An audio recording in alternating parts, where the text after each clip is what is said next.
Ya vi, Carmita. Ya. ¿Vas a hacer la presentación? No, ya me quité la pijama. Entonces, me puse la chaqueta porque, para que abajo está la pijama. Maggie está. Estoy visco, veo 2 veces a Maggie. ¿La ves doble? Maggie, sí.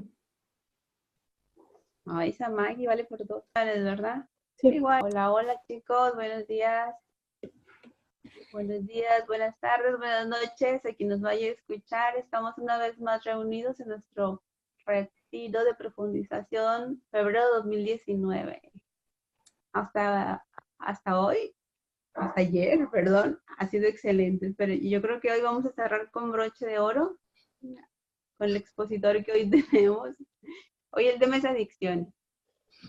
Adicciones, nos decía Rubén, escuché a Rubén fue el viernes que decía que a veces nos volvemos adictos, incluso hasta la pareja, somos adictos a muchas cosas.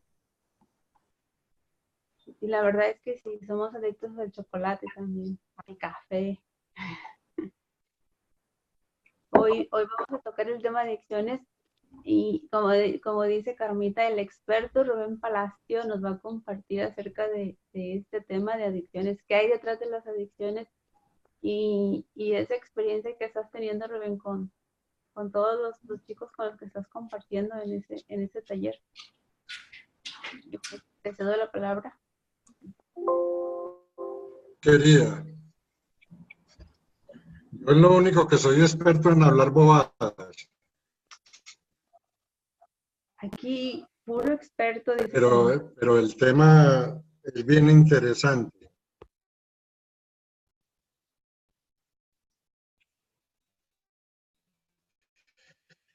Las adicciones realmente son un tema bien interesante porque, por definición de la Real Academia,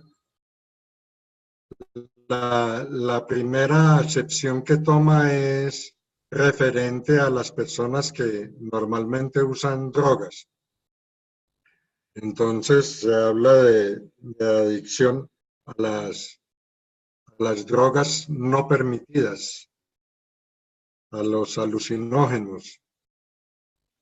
Pero en realidad, en la segunda acepción habla cuando nos habituamos a tener un comportamiento repetitivo. Lo interesante de todo esto es que los seres humanos tenemos un diseño para sentirnos bien. Y el diseño viene desde la misma creación del cerebro. El cerebro primitivo está diseñado para que el ser humano siempre se sienta bien. Y está pasando un avión.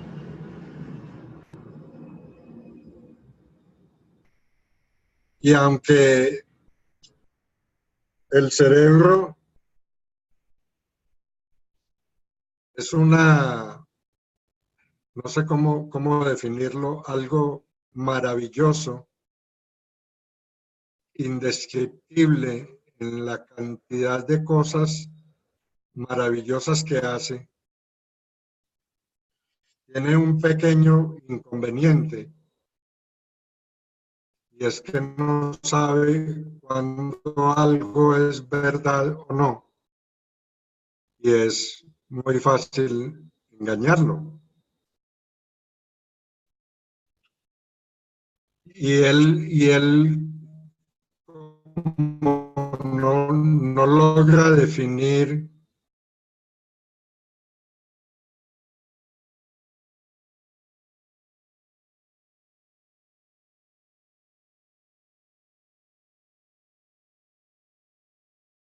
Bueno, empezó Cristo a padecer. ¿Me están escuchando ahora?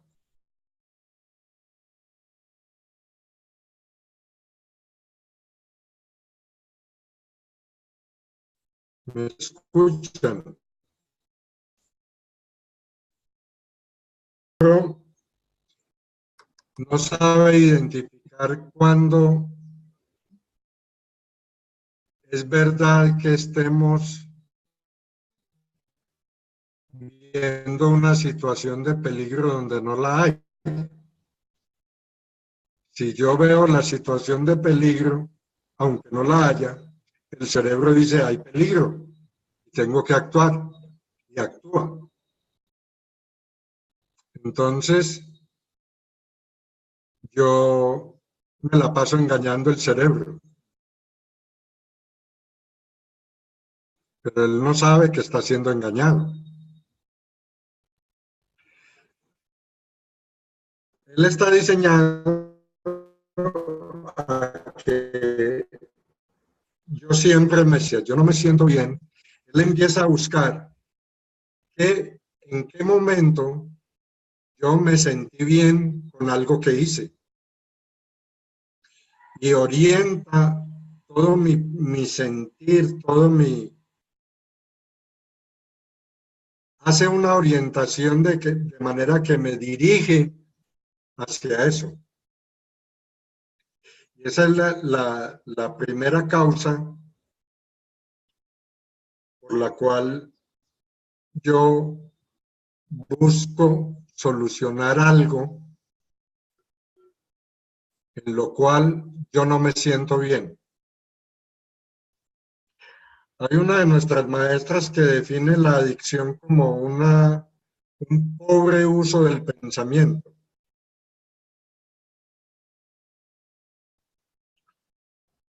Yo, en vez, no sé, posiblemente la pobreza indique la escasez y lo que está diciendo es la escasez de conocer cómo está actuando el pensamiento. Yo los veo a todos frisados y no sé si me están escuchando. No, sí te escuchamos. Sí, nomás. Está bien. Ah, bueno. Ok. Estamos hipnotizados. Entonces, la primera parte es algo que sucede bajo cierta inconsciencia, guiado exclusivamente por un cerebro primario que lo que está buscando es que yo me sienta bien.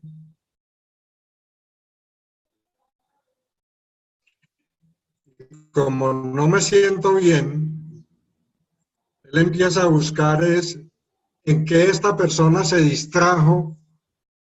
Y miren cómo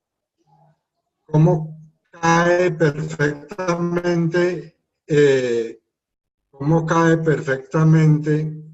lo de los tres principios, que es cuando yo me siento de alguna manera es porque en ese momento estoy viviendo la intensidad de un pensamiento al cual le estoy dando importancia. Y cuando el cerebro actúa de manera que yo deje de sentirme mal, lo que hace es, ¿cómo hago para que esta persona deje de pensar lo que está pensando para que se empiece a sentir diferente, a pensar otra cosa, o sea, o al menos no piensa en lo que está pensando y automáticamente va a generar que la persona se sienta diferente? Entonces, busca todo tipo de cosas en las que al hacerlas yo me sentí bien, como mencionaba Alma, comer chocolate, tomar café, leer un libro, ver una película. ¿Y qué hay de malo en todo eso? No hay absolutamente nada de malo.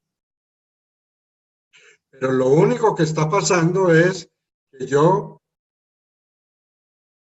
me estoy alejando, estoy saliéndome de una línea de pensamiento que en determinado momento me hizo sentir mal. La manera más fácil de verlo es cuando con las drogas, porque las drogas generan un estado alterado de conciencia y al generar ese estado alterado de conciencia, pues la persona deja de pensar en lo que estaba pensando. Entonces, ¿qué causa la adicción? Normalmente la adicción es causada por evasión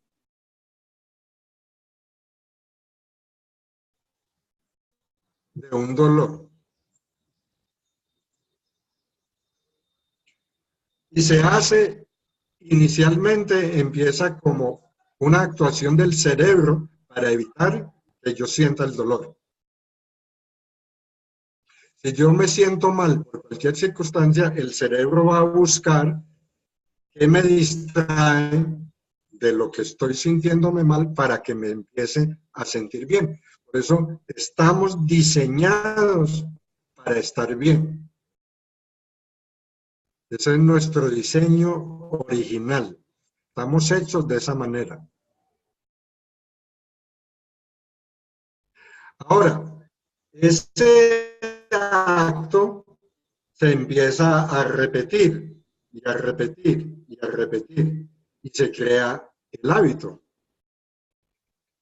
Y hay adicción al Facebook, al WhatsApp, al teléfono, a la televisión, al trabajo, a los libros, al sexo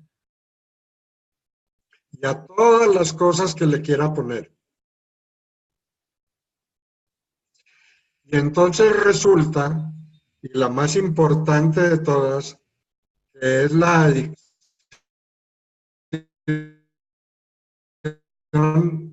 a sentirnos, a la necesidad de sentirnos amados. Y sin darnos cuenta, vivimos pensando de alguna manera en que no somos amados y empezamos a buscar, el cerebro empieza a buscar cómo distraigo a esta persona para que no se sienta mal. Y me voy dirigiendo hacia cosas que me distraen de lo que en ese momento estoy pensando. Básicamente, ¿cuál es el problema de la adicción? Pues que hay un ruido.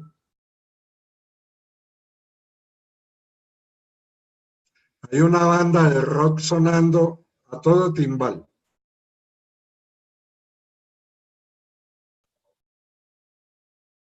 Y no es otra cosa diferente a eso. Y los seres humanos no vivimos en ruido.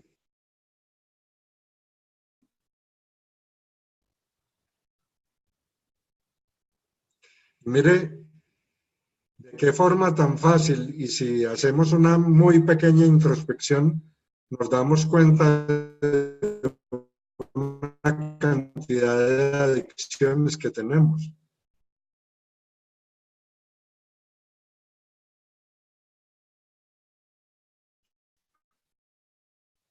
Y sin darnos cuenta, estamos evadiendo sentir un dolor. Y ese dolor, ¿por qué es causado? Por un ruido. Porque volvemos a nuestro diseño, a nuestra esencia. No hay nada que nos toque, no hay nada que nos haga daño. Pero tenemos millones de cosas que las interpretamos como que estamos en peligro. las interpretamos como que nos duelen, las interpretamos como que nos causan soledad, las interpretamos que nos causan tristeza, las interpretamos que nos causan desolación y agréguele todo el diccionario completo que hay para todo eso. Y el cerebro no sabe distinguir absolutamente nada de que yo estoy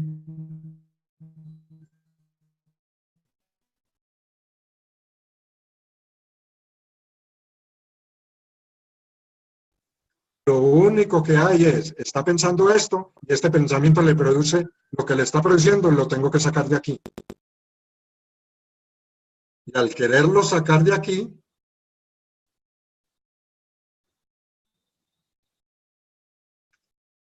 lo distrae. Entonces, lo interesante es que uno se enfrenta a estas personas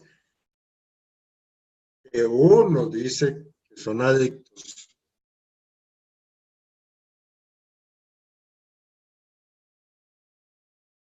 Como si fueran diferentes a todos los demás. Porque para ellos los vemos como, aquí sí hay un problema. Porque si yo soy adicto al Facebook, no hay problema. Si soy adicto al chocolate, no hay problema. Si soy adicto al café, no hay problema. Si soy adicto a... Entonces, simplemente nos dio por catalogar las adicciones como buenas y malas. Y adicciones son adicciones.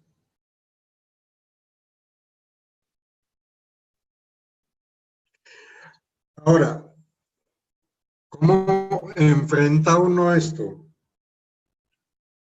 Como coach, lo único que tú tienes que ver es, frente a ti hay un ser humano que está sano. Que lo único que tiene es ruido. Y no es fácil cuando uno se enfrenta a estas personitas y empieza a hablarles y ellos cada instante están totalmente dispersos. Totalmente dispersos. Y entran unas fracciones de segundo y vuelven y se salen. Y entran unas fracciones de segundo y vuelven y se salen. Y por más que sea la mente de uno, empieza, no, pero es que esta persona sí tiene un problema.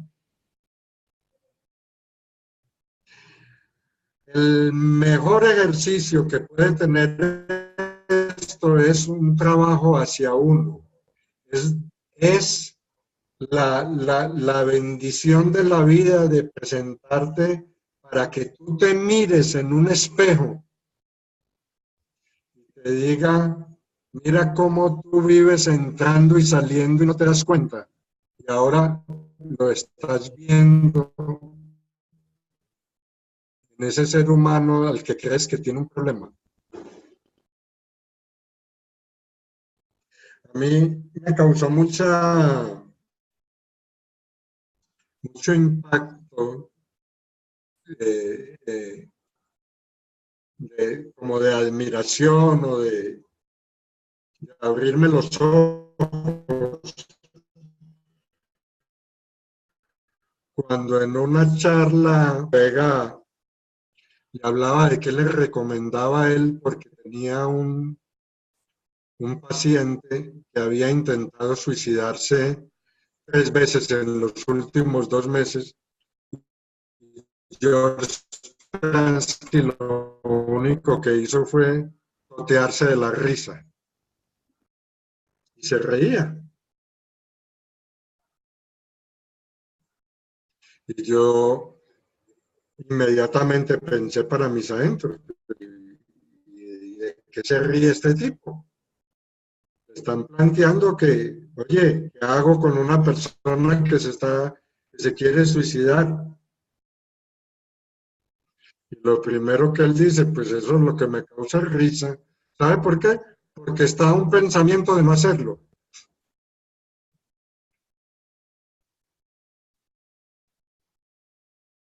Y si a uno le presentan ese caso, uno lo primero que dice, ay, Dios mío, ¿qué hago yo para salvar a esta persona para que se quite eso de allí?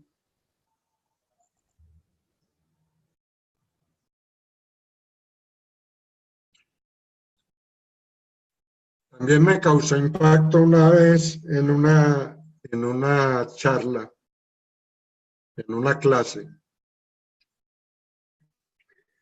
cuando hablaban de cómo actuaba la sabiduría y cómo se mostraba la sabiduría en acción. Porque una persona había tenido una revelación y en esa revelación había dejado de hacer algo. O un caso específico fue que alguien que era drogadicto intentó suicidarse cogiendo el carro y lo dirigió hacia un sitio donde se iba a estrellar para matarse. Y en ese instante, cuando iba dirigido hacia ese paredón o hacia donde iba a matarse, se le vino a la mente que le gustaría fumarse o meterse una cosa esa de droga. Y eso lo salvó, de que no lo hiciera.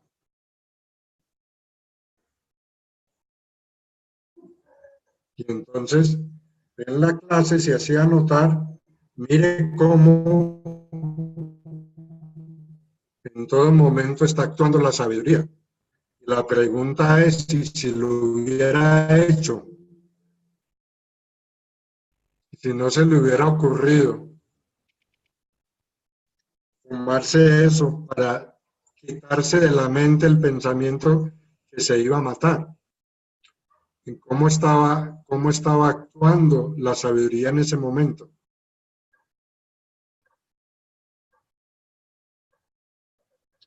¿Cómo actúa la sabiduría en personas que te dicen o que ven el mundo como una guerra en la cual es o él o yo?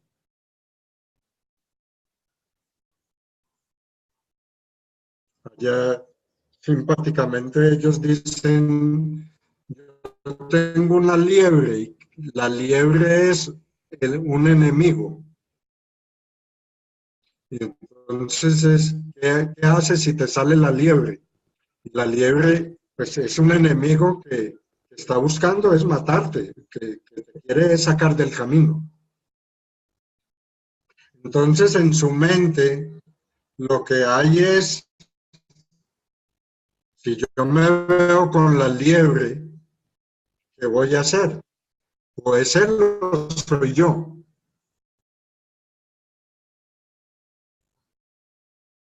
La sabiduría está actuando en cada instante.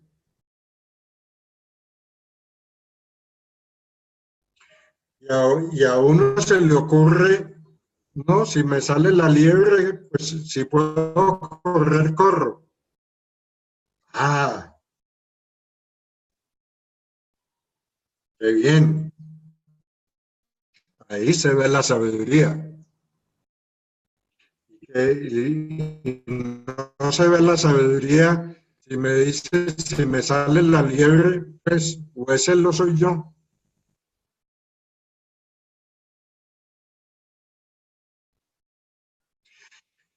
Pero miren que todo eso se convierte en confrontaciones que tengo yo conmigo mismo,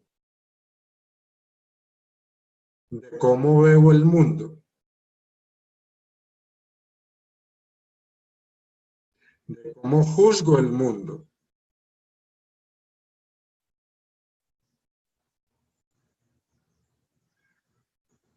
de cómo alguien que es totalmente adicto a algo es una persona totalmente sana, que lo único que tiene es ruido mental.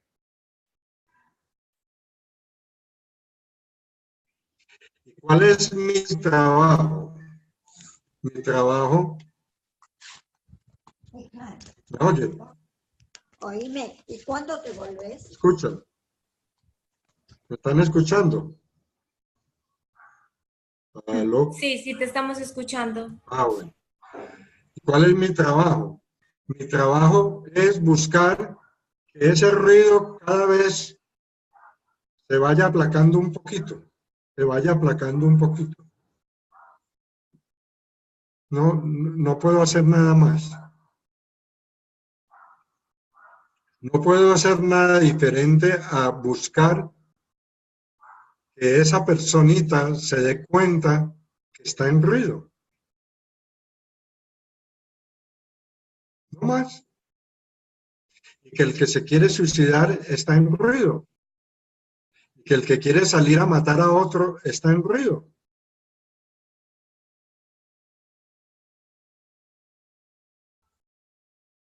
Y que nosotros estamos en ruido.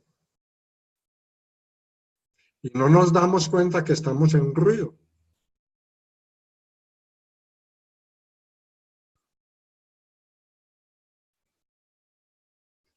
Y que el cerebro lo único que busca es que estemos bien,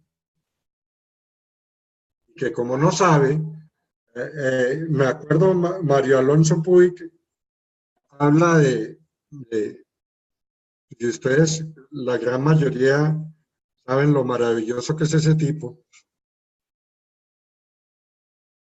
de cómo el cerebro en un momento de pánico me da 3 opciones, no más. Me dice, o atacas, o te paralizas, o huyes. Y no te da más opciones. Y para eso, lo que hace es que a la parte prefrontal del cerebro, que es la que piensa, que es la que le surgen ideas, y es la que, donde está todo el racionamiento, no le llegue sangre, para que no te pongas a pensar nada. Y coge esa sangre y la toma de todas partes, la toma de la parte del cerebro, la toma de los órganos digestivos, de los órganos sexuales, de todo lo que no está utilizando y la dirige hacia los músculos de las piernas, porque dice, lo que necesitas correr, ahora puede correr. Pero resulta que si a mí me da pánico de cosas que normalmente no deberían dar pánico, pues el cerebro no sabe que eso no debería dar pánico. Y hace que solo actúa las 3 cosas. O te bloqueas, o atacas, o huyes. Creo que todos hemos vivido que de pronto uno se le viene algo encima y uno queda paralizado que ni se puede mover. O que si ves un tigre que vino para encima, ya sabes que algo te toca hacer de esas 3 cosas. Pero ese es el diseño. ¿Cómo te proteges? Hay 3 maneras de que te protejas. O atacas, o huyes, o quédate parado.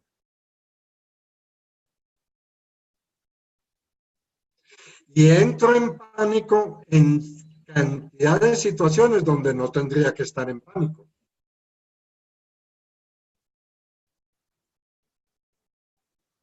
Pero el cerebro solo identifica, estás en pánico, y ahí solo puedo hacer esto. Igual, el cerebro identifica, te sientes mal, y ahí solo puedo hacer es buscar en qué te has relajado tú, en qué has sentido que dejas de preocuparte y para allá vamos. Él no sabe que con la repetición está causando un problema peor. Entonces, lo irónico es que por dolor, por huirle al dolor, entro en una adicción. Un segundo que se me va a apagar.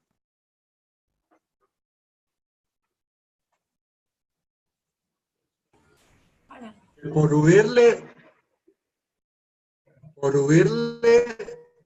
a un dolor, entro en adicción que me va a causar dolor para poder salir. Eso el cerebro no lo sabe, ¿no? Y no lo identifica. Y es la paradoja. Entro en una adicción huyéndole a un dolor. Y ahora me va a causar dolor poder salir de allí.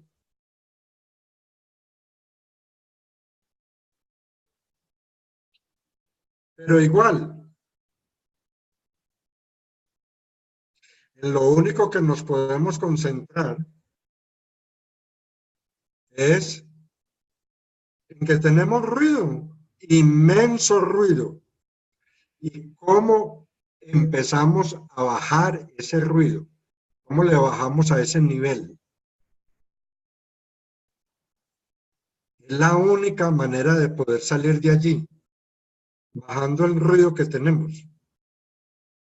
Poco a poco.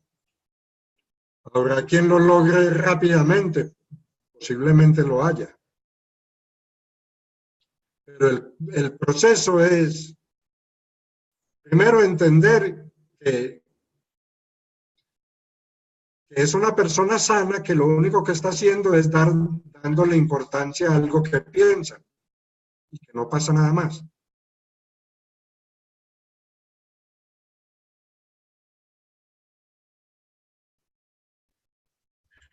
Yo llevo varios, quizá años, donde siempre, y la mayoría de ustedes lo saben, que quería entrar en este proceso, ir a las cárceles, etcétera, y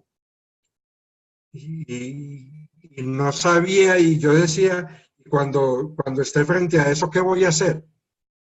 ¿Qué voy a decir?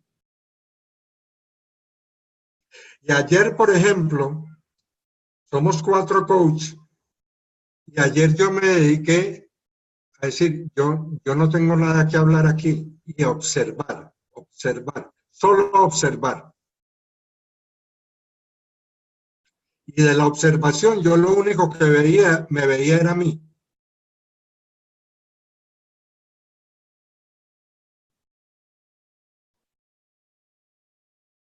Y esta es una profunda enseñanza, pero no para ellos, es para mí. Es hasta egoísta la cosa, ¿no?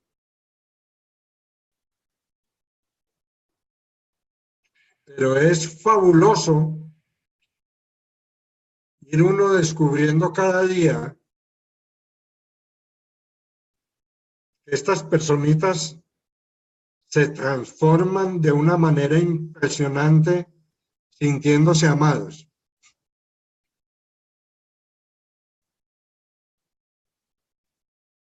Y tienen unas muestras de cariño hacia uno que pues, uno se queda pasmado.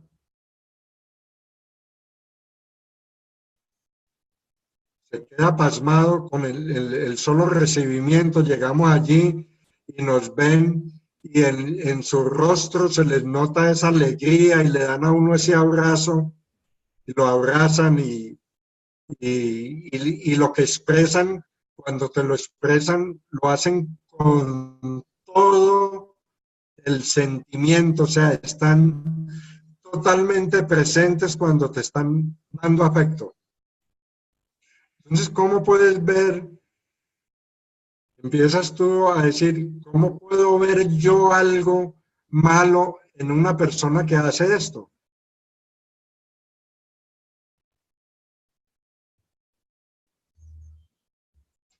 Y es una persona que está pensando en que cuando salga, ¿cómo va a matar o cómo va a evitar que lo maten?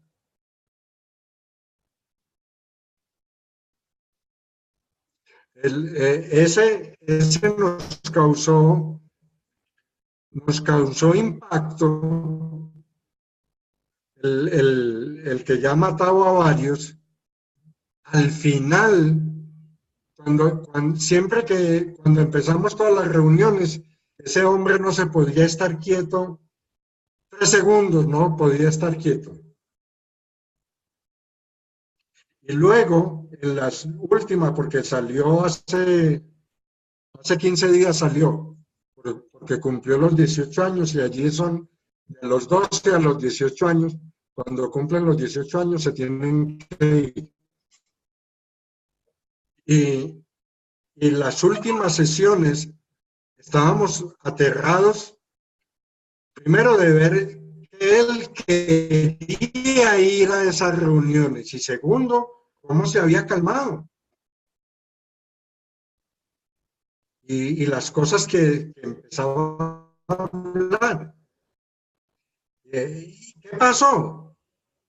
El ruido bajó. Simplemente lo único que pasó es que el ruido bajó. No pasó nada más. El ruido bajó.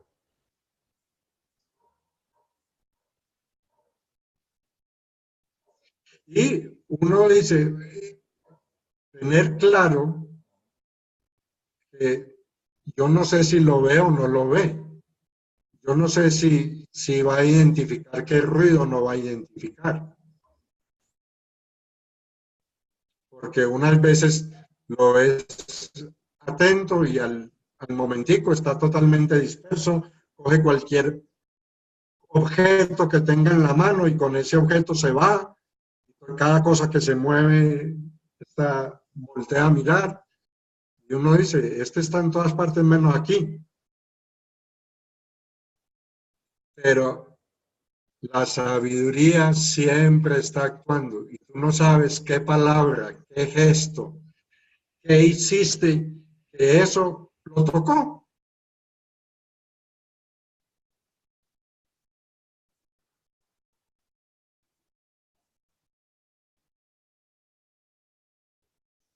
Entonces, la experiencia, ¿qué nos dice? Cuando tengan un caso de ese, peor que ese, como sea, una persona sana que tiene ruido, ¿qué tengo que hacer? Como cuando hablábamos, ¿cómo hago para iniciar una sección de coaching? Inicia una conversación. Lo único que tiene que hacer es conversar con una persona teniendo claro que esa persona no tiene absolutamente nada diferente a un ruido.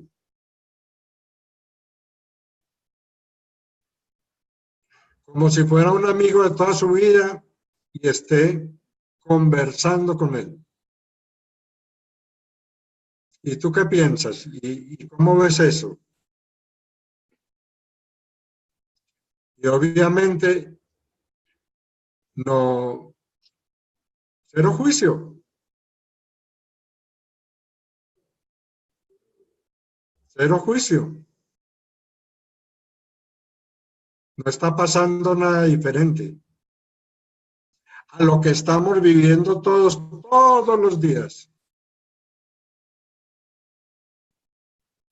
Y entra siempre con validez la colega Katy Casey, creo, el apellido no sé si es Casey o sé que es Katy y es muy parecido a Casey. Es la que va a las cárceles donde tienen estos presos que van a ejecutar, que tienen pena de muerte.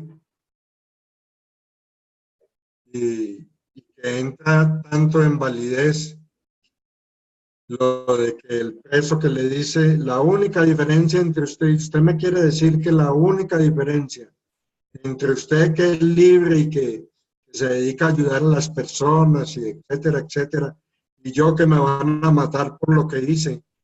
La única diferencia entre usted y yo es que usted tuvo unos pensamientos a los que no le hizo caso y yo sí. Es la única diferencia. Y eso tiene validez en todo momento. En todo momento. Es la única diferencia. Y ayer, a uno que me quiere mucho y que va a salir el lunes, yo le hacía énfasis en eso. Tú estás aquí y yo no estoy aquí. Lo único que nos diferencia a ti y a mí es que yo he querido matar a muchas personas. Y es verdad, yo he querido matar a muchas personas. Pero no le hago caso a ese pensamiento y se va. Y por eso no lo he hecho. Por eso no lo he hecho. Pero si le hago caso al pensamiento, voy y la mato.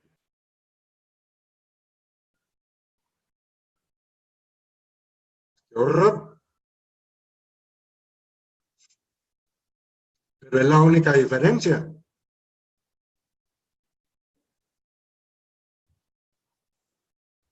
Eso te voy a interrumpir un segundito, pero eso me hace acordar de hace por ahí un año, yo creo, 2 años, tal vez un año. Valeria, o sea, en la unidad de mi mamá hay tienda, ¿no? Donde tú compras dulces y cosas de esas. Y entonces un día estaba en la tienda, pero la tienda queda en los bloques de arriba y el apartamento de mi mamá queda en los bloques de abajo.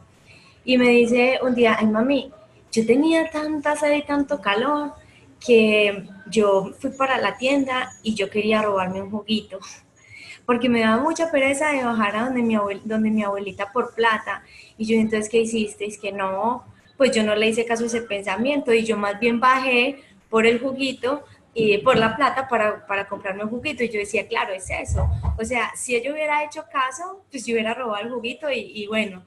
Pero ella dijo, no, no, no, pues yo como, entonces yo le explicaba eso y yo, eso es lo que pasa con las personas que terminan robando, que terminan matando, que terminan siendo adictos porque dicen, esto es real. Y además empiezan con cositas pequeñas a veces, ¿no? Hay un juguito, no pasa nada. Pero después del juguito vienen otras cosas y así, entonces se van acostumbrando y se van habituando a esa idea y a ese pensamiento. Entonces eso que dijiste me pareció súper bonito porque esa historia yo siempre la cuento y nunca en la vida se me va a olvidar de esta princesa. Fabuloso ejemplo. Tal cual, así es. Eso es lo único que pasa. La única diferencia, lo único que nos diferencia a unos de otros es que yo no le hice caso a ese pensamiento, no me lo creí, se me desvirtuó. Pero si lo sigo, voy a hacer eso. Y entonces, ¿qué es lo único que entra en juego? El juicio. Ah, no, eso está muy mal hecho. Mal hecho nada. Mal hecho nada. Ese es el pensamiento. Ah, esto es verdad y esto hay que hacerlo. Y díganme, ¿qué va a pensar el muchacho que sale y hay un tipo armado al frente que te va a venir a atacar y te va a pegar lo que te quiere es matar?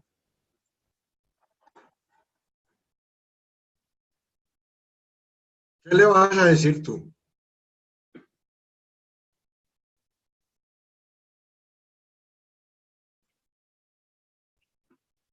Claro, y como decías, o sea, aunque suene muy trágico, ahí está tu sabiduría, porque tú tienes que defenderte. O sea, es como que yo no me voy a matar. Me imagino yo que es algo como así, o sea, tengo que hacer algo. Es como que yo no sé quién escuché algo similar, pero bueno, no me acuerdo, yo soy muy mala para acordarme de cosas, pero es como que si yo veo que alguien le está haciendo algo a mi hija, o sea, yo voy a reaccionar, o sea, yo voy a reaccionar como una fierita, como una tigresa, como una leona encima de esa persona que le está haciendo algo a mi hija.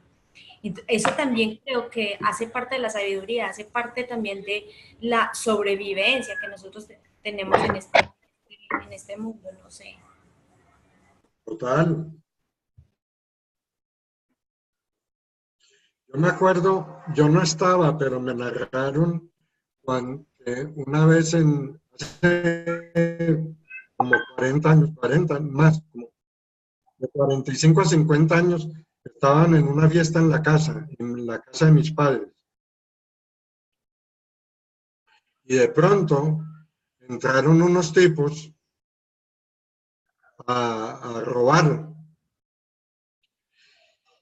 Y uno de los tipos tiró al suelo a mi mamá y le iba a pegar con el pie, le iba a aplastar la cabeza. Y uno de mis hermanos, pues obviamente se fue encima del tipo. Y pues, eso, pues, afortunadamente allí no sucedió una tragedia, pero ¿qué no puede pasar en ese instante? Y entonces, si tú terminas matando a esa persona, porque lo empujas, porque lo golpeas, porque le das con lo primero que encuentres, lo único que nos hace sentir mal es el juicio que hacemos sobre esa situación. Pero bueno, finalmente, el objetivo fundamental de todo esto es darnos cuenta que ante todas las cosas que nos pasen,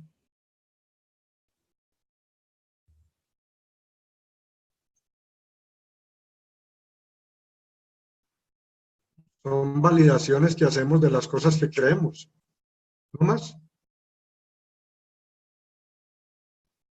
Y es lo único que está pasando. Y yo creo que parte de eso también, no sé, es como esa negación a sentir.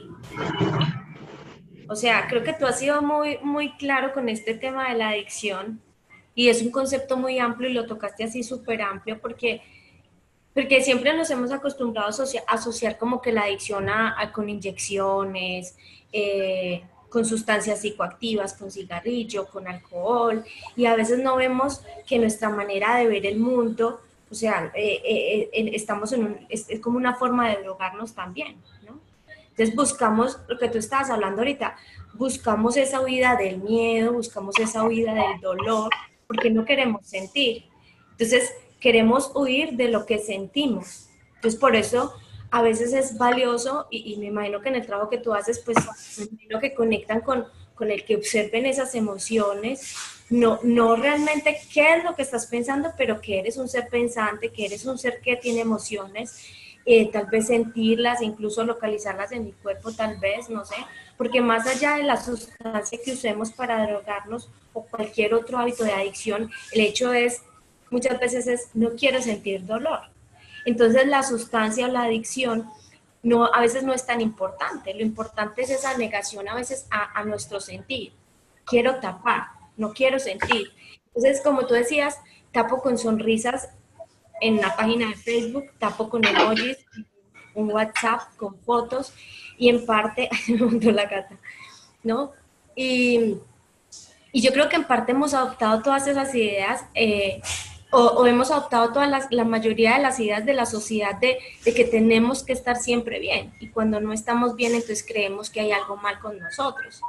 Cuando creo que lo más valioso y lo más hermoso es aceptar nuestro estado emocional, aunque a veces nos cueste, sin tener que tomar acción al respecto con eso, porque nos dicen, te sientes triste, pero te sientes triste, pero pues no te puedes seguir sintiendo triste, tienes que buscar una manera de bajar, Kira, tienes que buscar una manera de no sentirte triste, o sea, toma acción, no te sientas tan triste, o sea, tienes que buscar que a la final tienes que hacer algo, ¿no? Pero no tenemos que hacer a veces nada con respecto a eso que nosotros estamos sintiendo.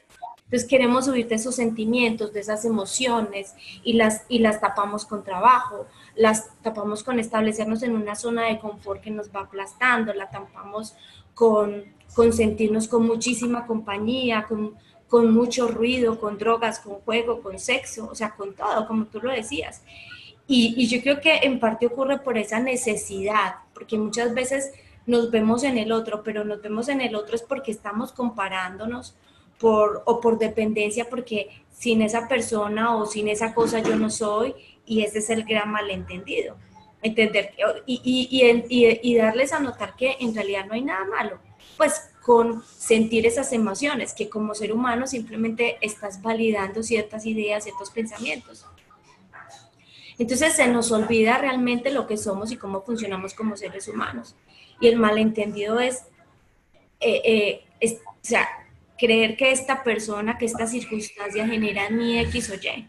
Entonces, la cuestión es, no quiero sentir miedo, no quiero sentir dolor, hay algo que me está afectando y nos adictamos con lo de afuera. Nos adictamos a que incluso el otro nos maltrate, eso también es una adicción, eso también es dependencia. Entonces, buscamos huir adictándonos en la búsqueda de un descanso. Y la verdad es que la búsqueda del descanso es descansar de mi ruido mental. Y como no hay verdadero entendimiento, pues entonces más nos distraemos, ¿no? Entonces era como eso lo que quería decir. A veces incluso nosotros juzgamos, ¿no? O sea, incluso el adicto se juzga y nosotros juzgamos, pero también en parte es entender que esa persona siempre, siempre está haciendo lo mejor. O sea, a pesar de que a nosotros no nos parezca, siempre está haciendo lo mejor que puede, siempre hizo lo mejor que pudo en ese momento, porque eso era lo único que veía. En su adicción veía la respuesta a muchas cosas, ¿no? Entonces es como que guiarlo y hacerlo entender que hizo lo mejor que pudo haber hecho, que no tenía otra opción, a lo mejor, teniendo en cuenta lo que creía en ese momento, de acuerdo a los pensamientos, de acuerdo incluso a los sentimientos que se movían en su interior, con lo conectado o desconectado que pudiera estar de su cuerpo, de su respiración, de todo, con lo presente o no presente, con la claridad que tenía o no claridad que tenía, con el dolor que estaba sintiendo, con lo que tanto creía que sus heridas estuvieran abiertas o no estuvieran abiertas, con la perspectiva que tenía de ese momento, siempre, siempre, eso era lo que para él tenía sentido. Entonces, creo que guiarlos hacia eso es tal vez como una ayuda tanto para ellos, o sea, guiarlos en ese camino, porque a veces la gente lo puede ver como que, pero pues es una salida, ¿no? Es una fácil salida, pero es hacerte responsable, es que asuma la responsabilidad, no es que sea una excusa, pero sí que asuma la responsabilidad de lo que sucedió, pero soltando toda esa culpa, soltando toda la esperanza, como un pasado mucho mejor. Y tal vez ese es como el único lugar en el que de pronto puede surgir un verdadero cambio, tal vez como tú lo habrás vivido con algunos de esos chicos, ¿no? Pero qué bueno que tocaste bien ese punto, porque esa es otra adicción que tenemos. Es la adicción a no sentir las emociones malas, las emociones que no queremos sentir. Y ahí está, o sea, cuando yo no quiero sentir esto, hago que el cerebro actúe de esa manera, porque me dice, esto te causa dolor, te tengo que sacar de aquí. Y es un sentimiento, yo no quiero aceptar ese sentimiento. Sin darnos cuenta, nos volvemos adictos a no querer sentir. Y eso nos lleva a lo otro. Sentir, viva el sentimiento. Nos mataron cuando nos catalogaron los sentimientos como buenos y malos. Ahí ya empezamos a tener, a empezar a desvirtuar la realidad. Sentir es sentir, punto. No tiene nada de malo el sentirlo, vívanlo.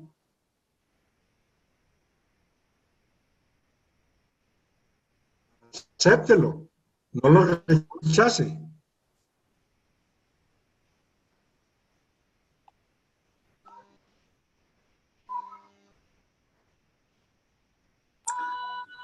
Me ha resonado muchísimo de todo lo que hemos escuchado, ¿no? Y lo que me gustaría rescatar o aportarles en este tema es que hoy en día escuchamos muchísimo que la gente nos está enseñando a crearnos hábitos, ¿no?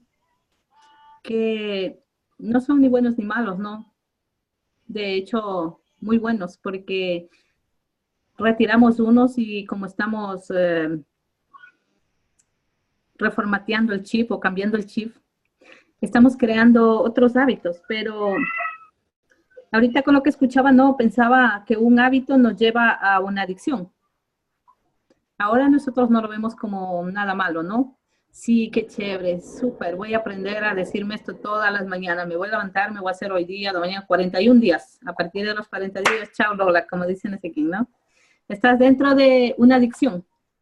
Y de aquí para adelante, ¿qué va a pasar cuando, no sé, cuando ya no puedo hacer, o sí, voy a poder hacer, pero voy a tener todo el tiempo, voy a estar pensando en que tengo que hacerlo, tengo que hacerlo, tengo que hacerlo, y si por X razón no lo puedo hacer, tal vez me voy a sentir mal porque debía hacerlo, o voy a necesitar ese espacio, ¿no? No sé, puede ser para decir palabras positivas, para lo que sea, ¿no? Pero ya se hace una adicción en mí, y, o sea, es como una carga más en mí. Cuando no nos damos cuenta de que nosotros somos seres resilientes y que tenemos un proceso, como dice el afán, cada día trae su propio afán. ¿Qué quiere decir esto de cada día trae su propio afán? Quiere decir, hoy día sabrás qué hacer y mañana pues ya la sabiduría te dirá qué hacer y irás dando pasito a pasito de acuerdo a lo que necesites. Porque no lo que necesito hoy es lo que voy a necesitar mañana. Cada día es nuevo, la misericordia dice que es nueva. Nosotros vivimos por gracia y ese día de gracia está lleno de momento a momento y de momentos nuevos, ¿no? De como nos decía nuestra querida Karen, no de más refrito, que ese pensamiento refrito es esa repetición, ¿no? Es ese hábito que me creo ahora y que mañana se me hace adicción. Y otra de las cosas, ¿no? Que me resonaba también, que cómo actúa una persona. Yo decía, o sea, reflejándome y pensándome en mí, ¿no? Cómo yo actuaba antes y cómo actúo ahora. Cuando uno no tiene conocimiento de algo, para uno no existe ese algo. Y me resonaba mucho lo que le pasa a un borracho. Yo escuchaba mucho decir, bueno, una expresión un poco fea, no sé cómo ustedes lo digan, pero más o menos les voy a decir lo que le dicen a un borracho. Una persona cuando está sana tiene un pensamiento, por decir, y cuando está borracho entra en la acción. Y entonces, una cosa que nunca lo haría cuando está sano, pero aprovecha cuando está borracho y lo hace. Bueno, vamos a decir, estaba borracho, estaba inconsciente y no supo lo que hizo. Entonces, ahí va una expresión que dice la gente que ningún borracho hace ni sé qué. Entonces, yo pensaba en eso, ¿no? Y es como lo que nos pasa a nosotros. ¿Quién mata? Alguien que ya tenía el pensamiento. El pensamiento no asoma de la nada. Bueno, puede ser en el supuesto caso, ¿no? De que alguien me ataca. Y yo por defenderme, pues le doy un mal golpe y lo mato. Bueno, eso ya puede ser que porque la sabiduría me dirigió a defenderme y ese fue el proceso o fue el propósito que tenía que pasar. Pero tal vez si yo ya pienso antes, porque nosotros siempre somos de pensar, ¿qué pasaría si me pasa esto? A mí me pasó una experiencia que en esta noche habían querido entrar a robar. Yo nunca he tenido esa experiencia. Bueno, yo digo, nunca pensé, yo siempre he pensado que nunca van a entrar. Y esa es por fe, no, nunca van a robar mi casa. Y bueno, ahora y todo. Pero esta noche habían venido, hicieron huecos en las puertas, quisieron hacer volar todo y nosotros nos sentimos. Y nos dimos cuenta en la mañana que estaba ya el picaporte casi, si esforzaban un poquito más, entraban. Y yo me dije ese momento, ¿y qué pasaba si entraban? Y empieza nuestra mente a trabajar, ¿no? ¿Qué pasaba? Y ahí es cuando vienen los pensamientos, ¿no? Nosotros durmiendo, ¿qué pasaba si nos despertábamos? Una persona, ellos no prevén también lo que va a pasar, ellos siempre entran armados. ¿Qué tal si, no sé qué podía haber pasado? Uno puede ponerse a pensar un montón de cosas, pero un rato que yo empecé a pensar y podía pasar esto y podía pasar, dije, stop, Carmita, basta. Total, no sabías qué iba a pasar y ya no sucedió. Y eso es lo importante, que ese momento no llegó y esperemos que nunca llegue, porque uno nunca sabe cómo va a reaccionar en ese momento. Y otra de las cosas era que yo decía, cuando uno ya sabe algo, uno ya a veces lo piensa y dice, bueno, si me llegara en ese momento, tal vez yo hago esto. Y parece que en el tan inconsciente, que ya está grabado, en ese patrón grabado, un momento se me asoma algo y mi inconsciente me va a llevar a actuar de esa forma. Porque yo digo, ahora yo sé que no puedo matar. Y yo antes yo le decía a mi hijo, porque bueno, la chiquita decía, no, es que tenemos que ponerle corriente para cuando vengan en la puerta se toquen con un hilo de corriente. Y mi marido decía, sí, y ahí los vamos a encontrar de mañana y muertos, para que no vengan a tocar. Y yo decía, ay, muertos no, o que les coja la corriente está bien, pero no muertos, ¿no? Y entonces, y así, cosas así, no. No, les vamos a poner unas bombas en la entrada y cuando se paren en la bomba se les vuelve una pierna. Y yo, no, ¿cómo le podemos hacer eso? Imagínense, una mente, ¿cómo empieza a pensar? Y yo ¿saben qué rescaté de eso? Yo dije, ¿por qué empezamos a pensar eso? Yo le dije, miren, ¿saben qué? Es un ser humano. Es una persona con una conciencia baja. Por eso ellos quieren hacer eso. Nosotros sabemos perfectamente que cuando nosotros hacemos daño a una persona, nos estamos haciendo daño a nosotros mismos porque somos un mismo cuerpo. Estamos unidos y no siquiera debemos pensar en hacerlos daño, sino, yo decía, en orar por ellos, de bendecirlos, porque ellos en su inconsciente, en esa conciencia baja, ellos han pensado entrar y bueno, es lo mejor que ellos piensan hacer, pero porque ellos no se dan cuenta. Nosotros ya estamos en otro nivel de entendimiento, nosotros lo vemos diferente, no podemos pensar nada malo para ellos.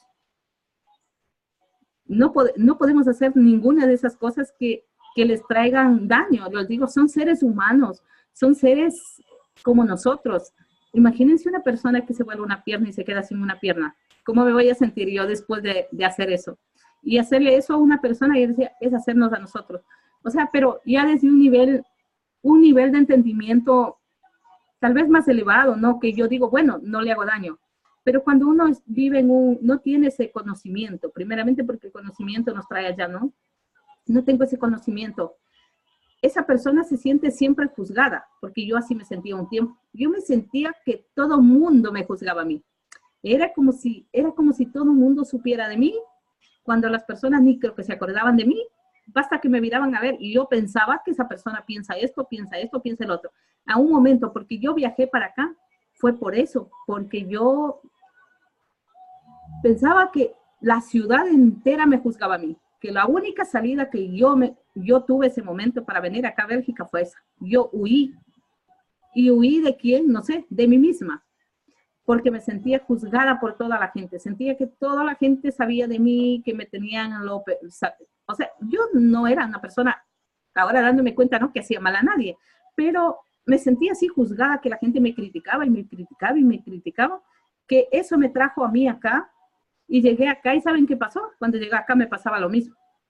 Y yo me dije, wow, me quedé asombrada porque yo pensaba en ese momento que cuando yo viajaba, pues toda la gente que sabía de mí se quedaba allá, se quedó en Ecuador. Y cuando yo llegué acá fue el doble, me cargué el doble de peso porque ya estaba lejos de mi familia, estaba lejos de mi hija, ya tenía más cosas por qué realmente yo preocuparme.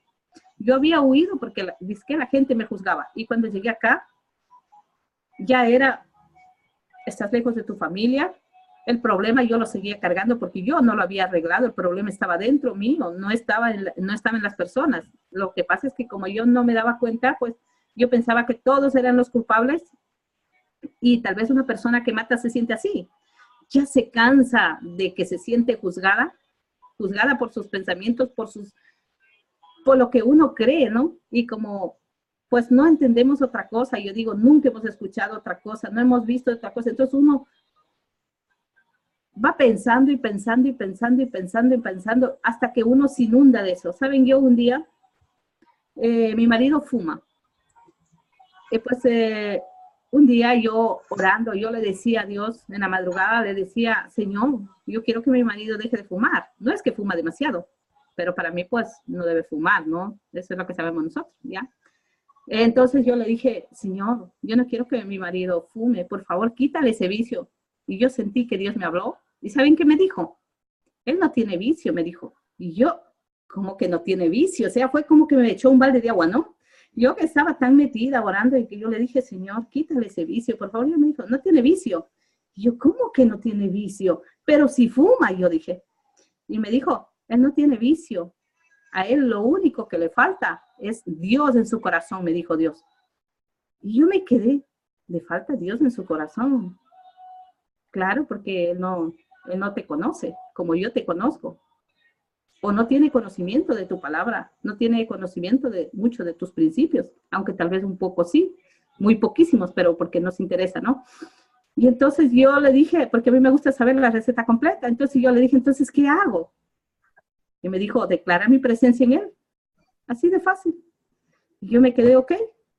Y desde ese día yo no he vuelto a orar más ni a pedirle. Y siempre cuando ya no pienso, ya no considero que una persona tiene vicio, o sea, ya no lo considero como una adicción, porque entendí claro la respuesta. La respuesta era, no tiene Dios en su corazón. ¿Y yo qué diría ahora? Que si me dicen, bueno, una persona mata. Y así, una persona que todavía tenía ese vacío porque no tiene a Dios en su corazón realmente. Aunque estés esa fuente o está desconectado por ese ruido mental que tiene, que no le permite estar pegado a la fuente y tal vez oyendo lo que Dios dice, siendo guiado y siendo lleno de ese amor, porque ese amor hace que uno eche fuera todo temor, que uno se libere y pueda tener una mente más calma, porque cuando uno esté en ese amor, fluyendo en ese amor o fluyendo en esa dirección que Dios le está dando a uno, uno sabrá qué hacer en ese momento. Y eso no nos permite a veces pasar como yo estaba, que me sentía juzgada por todo el mundo, que creía que todo el mundo me perseguía, que todo el mundo me quería hacer daño, cuando eso no era cierto. Eso era pura creencia mía. Entonces ahí veo mi antes y mi después, ¿no? La Carmita de antes perseguida en persecución y la Carmita de ahora que así sea verdad la persecución, para mí ya no es persecución. Eso es lo que les quería compartir.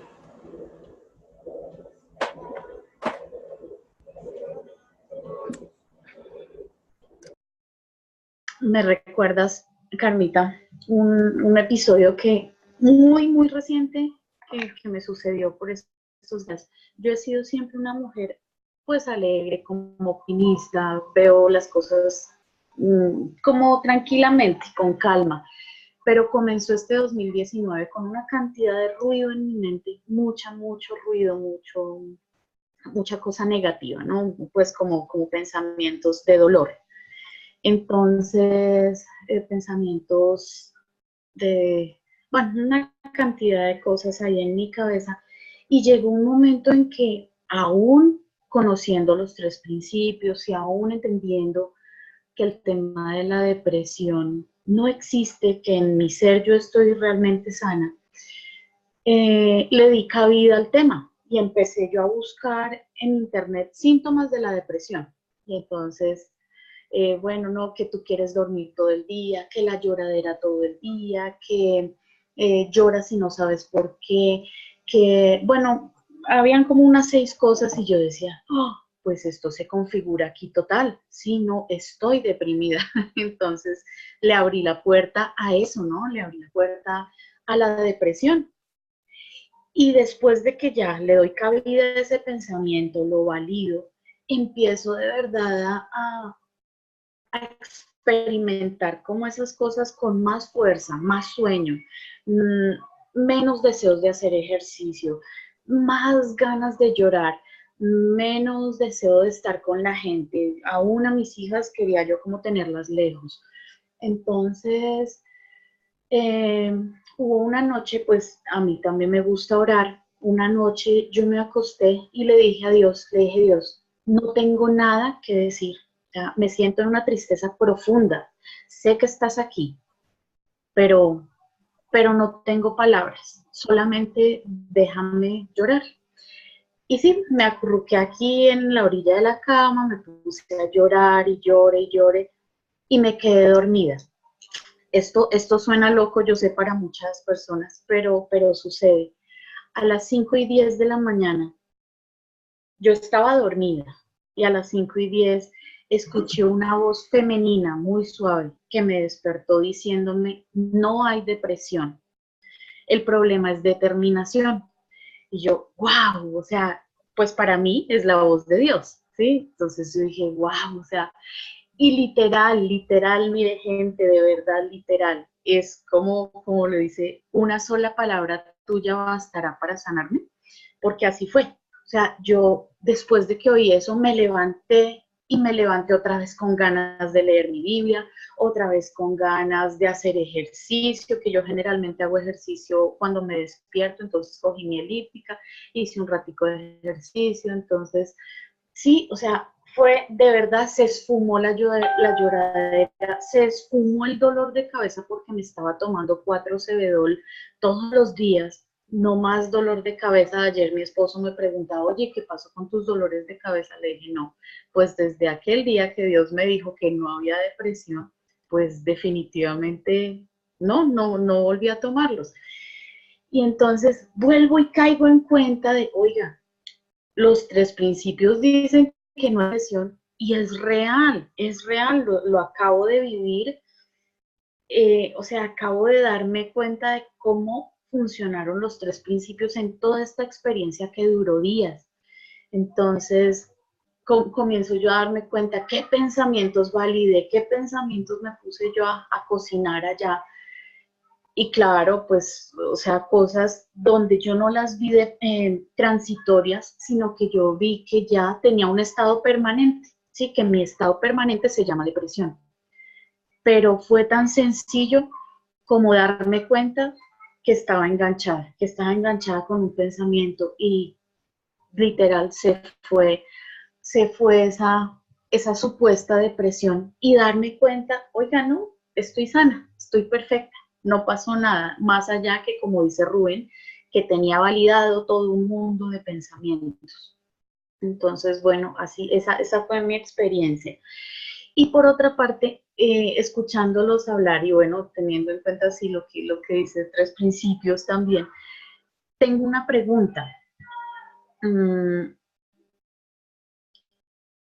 Desde el punto de vista biológico, las adicciones, y hablo específicamente aquí de las adicciones de sustancias, generan daños cerebrales, generan daños en esas partes del cerebro, sobre todo en aquellas partes del cerebro que nos llevan a la sobrevivencia.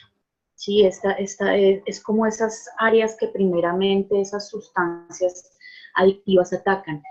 Entonces, ¿cómo o de qué manera bueno, de qué manera solamente haciéndole ver a la persona que es tu pensamiento, que estás validando un pensamiento, puede revertir esos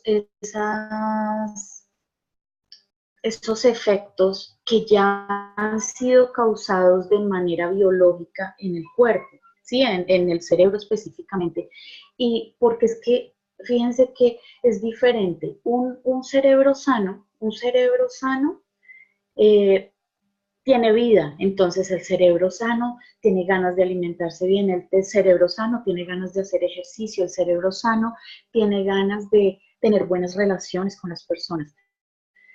Aún el cerebro sano frente a un miedo reacciona, como bien decía Rubén, o atacando, o huyendo, o paralizándose. Bueno, no sé, un cerebro sano si se paraliza, pero bueno, reacciona, mientras que un cerebro que haya sido tocado por este tema de los efectos de las sustancias adictivas, lo que se ha visto es que son cerebros que no reaccionan a esas fuentes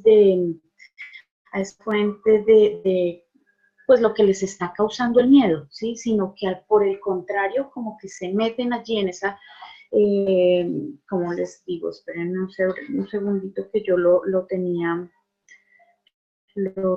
escrito. Allá, el cerebro que no está sano, de una como que coge a refugiarse en más bien en esa fuente que representa peligro, como sería la adicción, como serían las drogas. Entonces, ¿cómo desde los 3 principios mostrarle a esa persona, o no solo mostrarle, porque pues el mostrarle es importante, pero cómo revertir los efectos cerebrales? Esa es como mi pregunta. ¿Y qué tanto inciden en la curación de una persona adicta?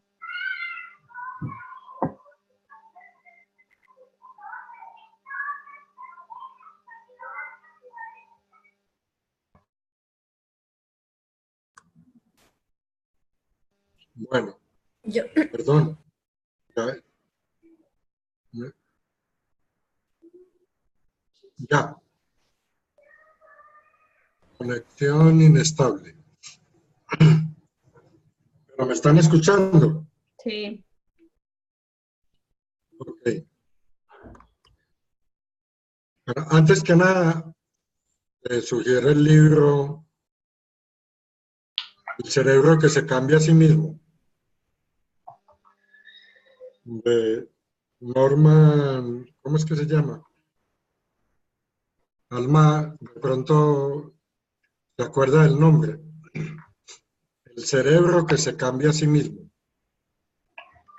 Eso es neuroplasticidad. Ok. Ujú. El cerebro es una cosa tan increíblemente fabulosa. es de Cuando... Doc Norman. Exactamente. Ajá. La fe así es lo mejor que hay, ¿no? Tal cual. Si no lo tienes, me escribes al correo y te lo envío. Ujú. Es muy bueno. Entonces,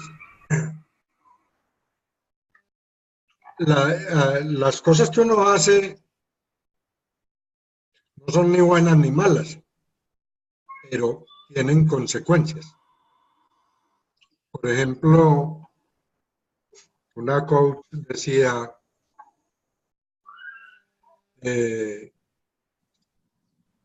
yo dejé de fumar, pero entonces me quise dar el permiso pero como fumar, no, yo quiero fumar, y entonces fumé y se le armó el lío de, no, pero si esto, si aquello, y eso será malo, y yo no sé si eso es bueno o si es malo. El deseo de fumar es simplemente el deseo de fumar. Es eso, el deseo de fumar. Como el deseo de tomar, como el deseo de cualquier deseo. Es un deseo. Ahora, las acciones tienen consecuencias. Si tú fumas, eso no es ni bueno ni malo, pero el fumar tiene consecuencias.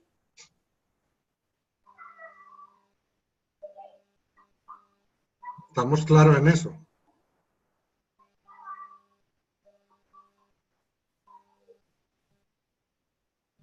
El fumar tiene consecuencias. Pero, que fumar es malo. No, eso no es malo. Pero tiene consecuencias.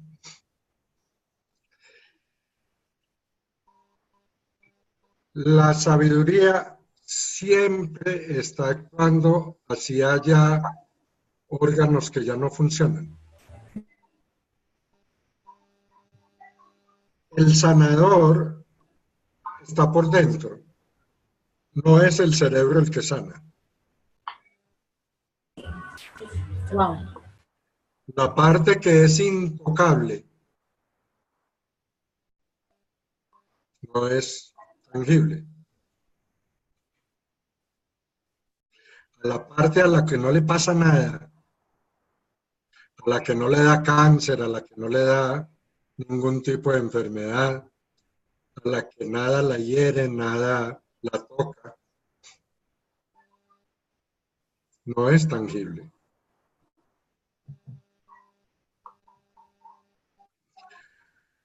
Hay, como ejemplo,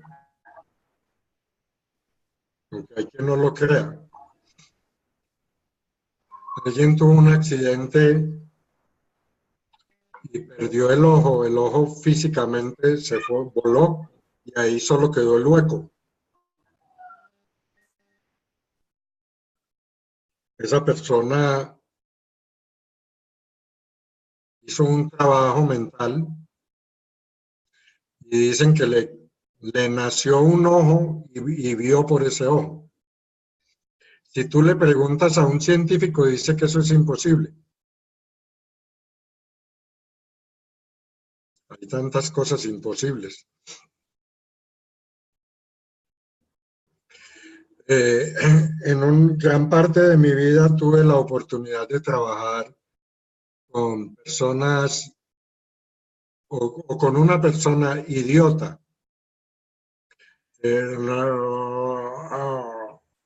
No se podía expresar, no podía decir una sola palabra.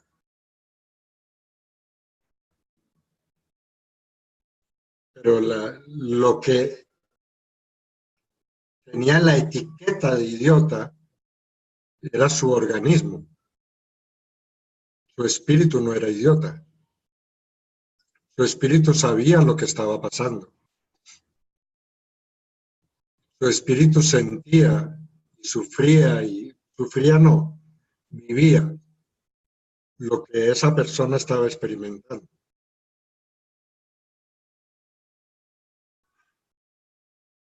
Iván decía, los principios no se pueden explicar.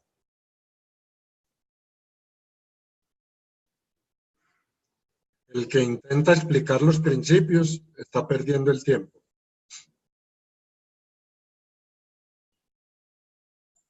Hay que ir más allá de las palabras. Hay que sentir más allá de las palabras. La vida es totalmente inteligente. Y si nacen personas idiotas, no lo entendemos. Pero eso es inteligencia en acción.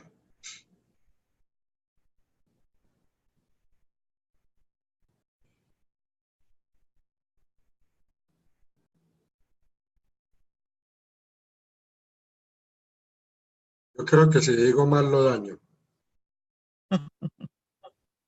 No, está perfecto.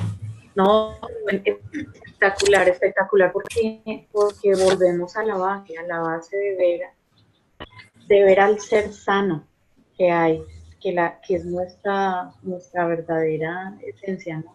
Es esa persona que en su espíritu está perfecta, que cuando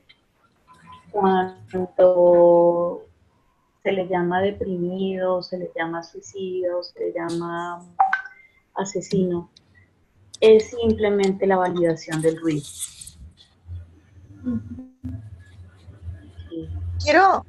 Perdón. Me resonó tanto lo que acaba de compartir Rubén, que quiero compartirles una vivencia hermosa. Se me vino a la mente de momento y creo que es algo hermoso para compartir.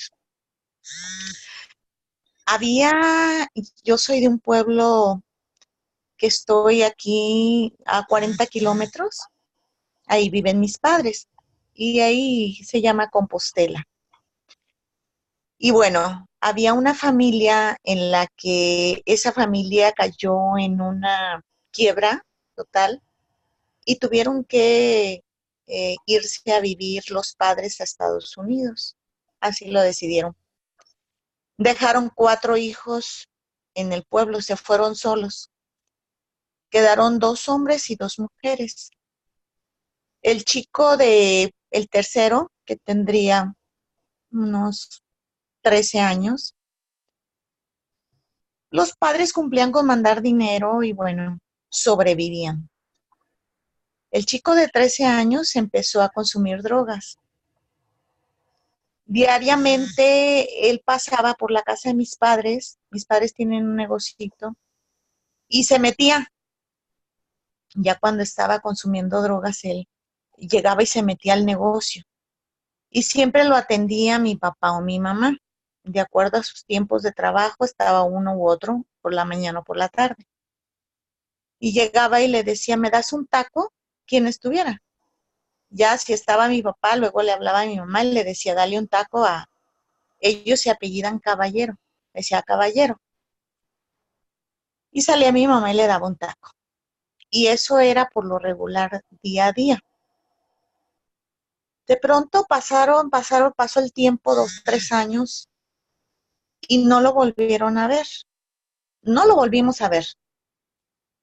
Nosotros nos vinimos a vivir para acá y mis papás vienen por lo regular todos los domingos aquí conmigo.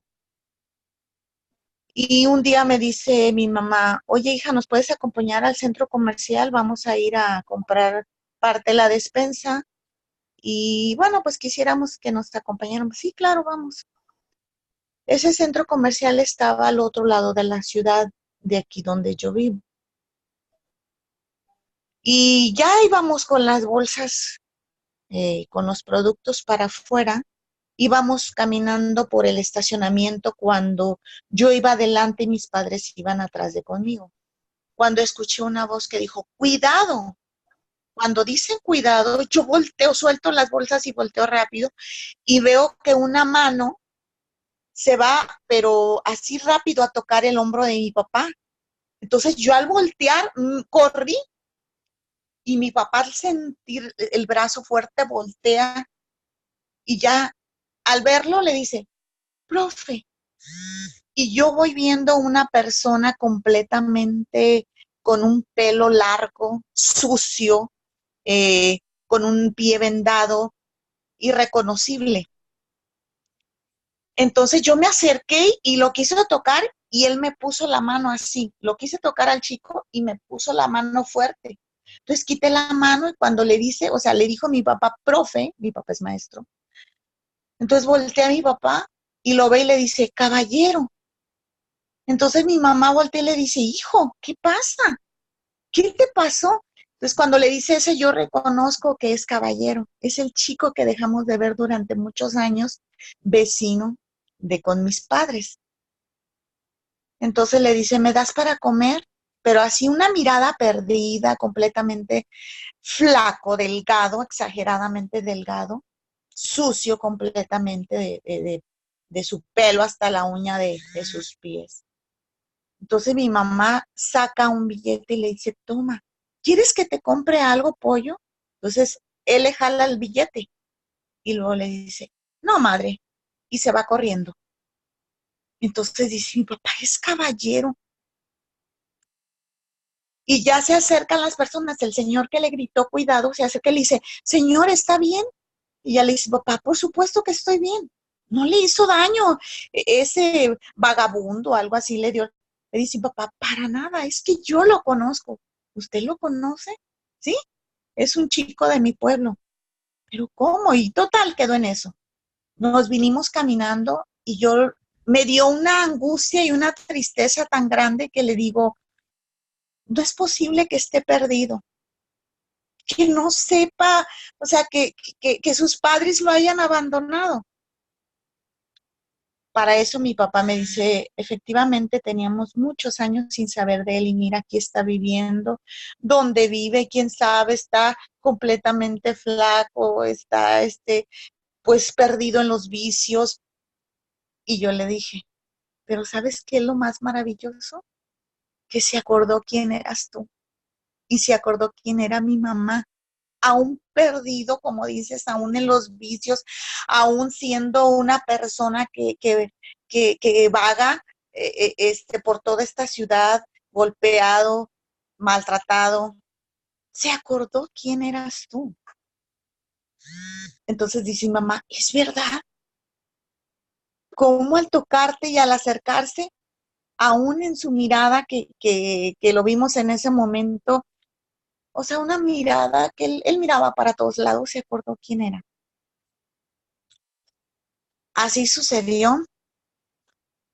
Vuelve a pasar el tiempo y estábamos en una avenida esperando que el semáforo cambiara. Cuando lo vimos que andaba pidiendo por todos los carros, los coches se acercaba y él pedía y decía, ¿me das un peso? Cuando llega nuevamente, o sea, lo vimos pues que andaba un chico mi papá iba conduciendo. Cuando se acerca y ya se asoma y le vuelve a decir, profe. Ay, Dios mío, ahí sí fue una emoción tan grande que yo sentí porque me di cuenta que realmente ese sentimiento, ese cariño, esa sabiduría, la voy a llamar, de lo más profundo, seguía viva hacia mi padre y hacia mi madre, porque mi madre le decía madre. O sea, madre, una palabra que aquí se acostumbra mucho a decir a las mujeres, madre. Entonces mi papá le vuelve a decir, caballero, ¿cómo estás? Él no respondió, él así se reía solo, bailaba su cabeza y ya nada más le decía que sí le daba para comer. Y le vuelve a dar un billete. Bueno, volvimos a sentir esa angustia, ese dolor de ver lo que estaba peor. Si en aquella ocasión lo vimos flaco, lo vimos acabado, triste, completamente pues mal, hoy estaba 10 veces más. Pasa el tiempo y un día llegan mis padres y me dice, oye hija, fíjate que pasó algo muy triste. ¿Qué pasó?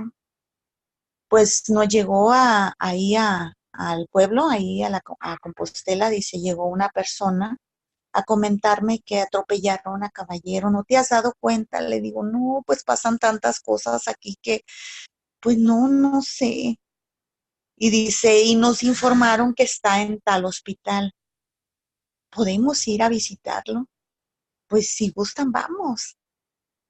Total que fuimos a preguntar por una persona XXX, porque en sí pues no sabían el nombre de la persona, solo sabían que era un indigente, le mencionaban aquí, que se habían encontrado en la carretera, etcétera. Ese día no pudimos verlo, pero sucedió algo tan hermoso, sucedió, le llamamos milagro, le llamamos la presencia de Dios, que estaban dos jóvenes sentados en ese pasillo en el que nos habían dicho que pensaban que en ese cuarto de ese hospital pudiese ser la persona que andábamos buscando, pero que no podíamos verlo ese día. Estaban dos personas, dos jóvenes sentados. Cuando mi mamá dice, a ver, déjame preguntarles a estas personas si saben algo, si pudiera ser ese joven que andamos buscando, si ellos tienen conocimiento de algo. Mi mamá se acerca y les dice, oigan chicos, fíjense que andamos buscando una persona, le dio las características y pues nosotros lo conocemos, creemos que pudiese ser él, es de nuestro pueblo.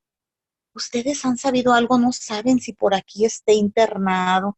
Entonces la chica voltea y la mira, ¿sí?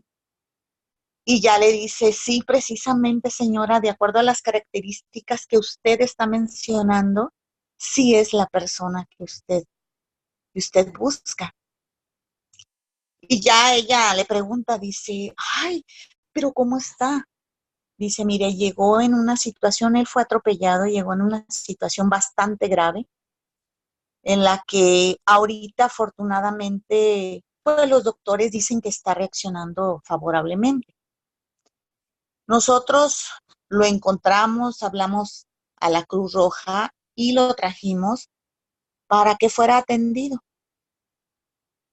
No sabemos quién es. Total que mi mamá le explicó a grandes rasgos quién era ese joven, cuál era su situación en esos momentos y cómo había llegado aquí a esta ciudad. La muchacha se asombra tanto cuando le dice, mamá, es un joven drogadicto, es un joven perdido, es un joven que, bueno, dice, tengo que reconocer que a mi esposo lo conoce muy bien, a mí también, porque lo estuvimos ayudando muchos años cuando sus padres se fueron a Estados Unidos y él empezó en las drogas, ahí yo le daba algo de alimento. Y la muchacha, lo único en ese momento que le dijo, señora, este joven se va a rescatar. Este joven va a sanar. Mire, Dice, aquí tiene pues alrededor de 2 meses internado, luchando por sobrevivir, por vivir, que diariamente no lo hemos abandonado porque nosotros lo encontramos. Dice, y diariamente mi hermano y yo nos permiten entrar alrededor de 10 minutos. Y yo lo único que le digo es, eres fuerte y te amo. Es lo único que yo le digo. Mi hermano viene, se sienta 10 minutos. El muchacho estaba en el seminario. Dice, y le lee alguna cita bíblica.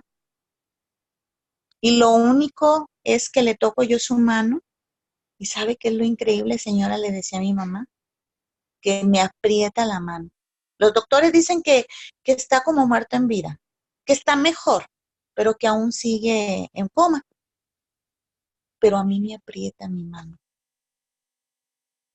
Total que pasa el tiempo y mi mamá pues iba cada 8 días o cada 15 días y la muchacha le decía, está mejor y está mejor y está mejor y así.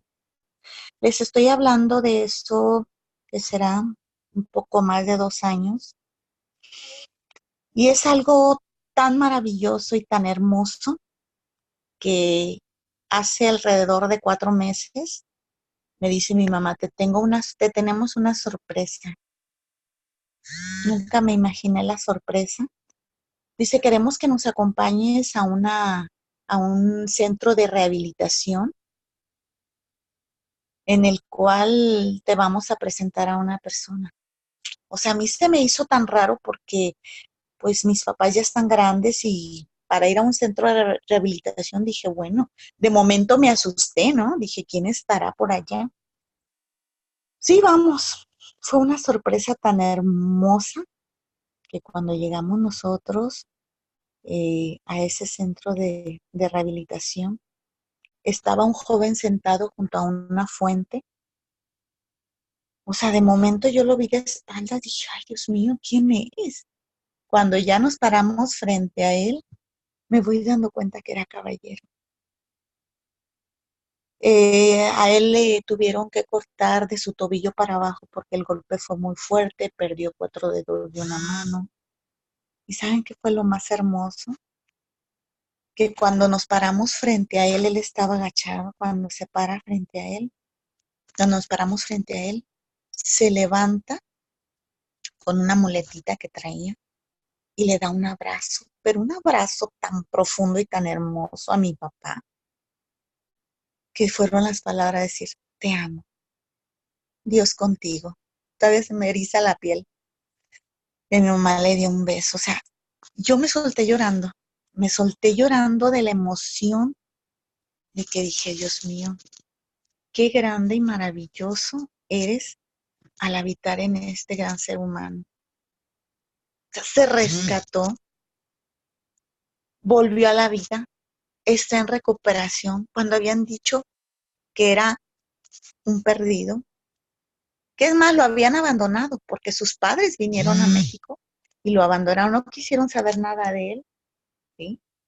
Y cómo se encuentra esos 2 seres maravillosos que eran esos 2 hermanos, esos jóvenes que lo rescataron, y solamente con el amor, con el estarle hablando de Dios y de lo más profundo, porque yo creo que así hubiese estado en las mejores manos de los doctores, si él no hubiera luchado, él hubiera luchado, o si él no hubiera, más bien no es luchar, si él no, o sea, sentido esa sabiduría, ese amor por medio de otras personas que le hicieron volver a sentirse vivo, no estuviera donde está, vivo, echándole ganas para, para ser un gran ser maravilloso como lo es ahora. Mi papá hablaba con el director del centro de rehabilitación y le decía que no está el joven, dice, mire, yo le voy a poner del 100% como llegó él con su mente en blanco. Dice, estamos en un 60% rescatado. Pero no soy yo. Le dijo, no son ni los psicólogos ni los terapeutas. Es él. Es él que está trabajando, que está viviendo, que está aferrado a que tiene y va a salir adelante. Vienen todavía, pues no lo han abandonado esos jóvenes, dice, le dan un amor, una ternura como no tiene idea. Entonces, mis padres vienen por lo regular de 8 días, pero van a verlo, pues yo creo que será, a veces van cada mes o cada 3 semanas, y vienen tan llenos de ese cariño, de ese amor, de esa esperanza, de darse cuenta que es un ser humano maravilloso, dispuesto a vivir, a disfrutar y amar. Por eso cuando Rubén mencionaba, cuando va a las cárceles, cuando esos jóvenes con esas sustancias dentro y que se le abrazan o que le dicen algo bonito, efectivamente yo siempre he creído que lo más hermoso del ser humano es esa sabiduría, esa esencia, es Dios vivo dentro de cada ser humano. Entonces cuando lo comentaron, me acordé de Caballero, que es una historia hermosa. Me voy a dar a la tarea un día de tomarle una foto para mostrárselas. Es un chico hermoso, divino, encantador.